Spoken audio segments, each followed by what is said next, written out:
I will be showing you how to set up and play Skyfarers Conqueror. The first thing you'll need to do is make sure that you have all of the sheets printed out from the print and play, and cut them out so that you have all of the pieces needed.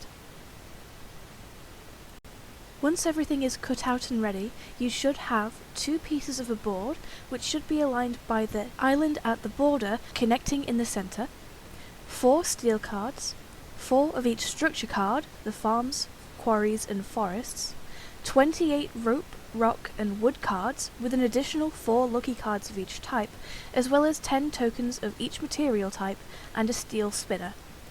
Also make sure that you'll find a pencil or pen to use on the spinner. The last things you'll need are the bridges and castles and counters.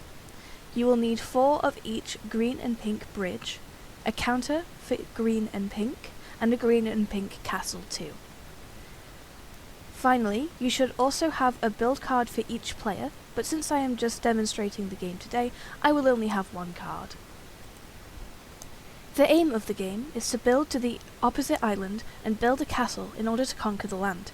You'll need to gather materials along the way, and you may be able to barter as well. You will need to decide which player goes first using either a dice roll or a coin flip, and then the turns should go as follows. First, you will draw a card. You will receive a material or a steel card. You can only have up to 5 of each material at a time, so make sure to keep this in mind. Then you can make 1 of each of the following actions in your turn. First, you are able to build. If you have enough materials, you can build either a structure or a bridge. Each structure will cost 3 of the materials it produces. For example, 3 ropes will make a farm, which will then produce 1 rope every other turn. The same applies for the rest of the materials. 3 rocks makes a quarry, 3 wood makes a forest. You can also build a bridge. The price for each bridge is listed on the build card, and it increases slightly for each bridge you build. When you reach the final island, you have 1 more thing to build, and that is the castle. The price for the castle is also listed on the build card, so make sure you have it visible at all times. Next, you are able to move. If you would like to move, you are able to move to an island that you have connected a bridge to. You can only move 1 island per turn. And finally, the last thing that you can do is trade. If you would like to trade, you will need to decide on the terms with the other player. Trading can mean anything as long as both players agree. If you drew a steel card on your turn, you will need to spin the wheel.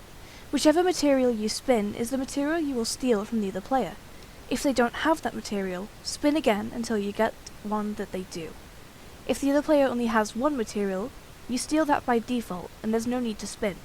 But if the other player has no materials, you steal nothing at all and the card goes straight to the discard pile. The last thing to remember is where things should be placed once they are built.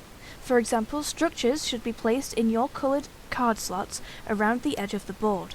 You can only build structures on the island that you are standing on, and you are able to build 1 structure per island, so keep that in mind when you're placing them in your slots. Bridges should go in the dotted rectangles between the islands. Once again, you can only build them on your turn on the island that you are standing on. Once you have built your castle, you can place the castle counter in the square at the edge of the final island, and then you have won. I am now going to show you what a round should look like in the gameplay of this game. First, player 1 will start by drawing a card. Since it is the first turn, there isn't much you can do with this, so the next player will go. They too will draw a card. And again, since there isn't much to do, I'd like to show you what it would look like when structures are placed. First, the bridges will go in the rectangular spots here.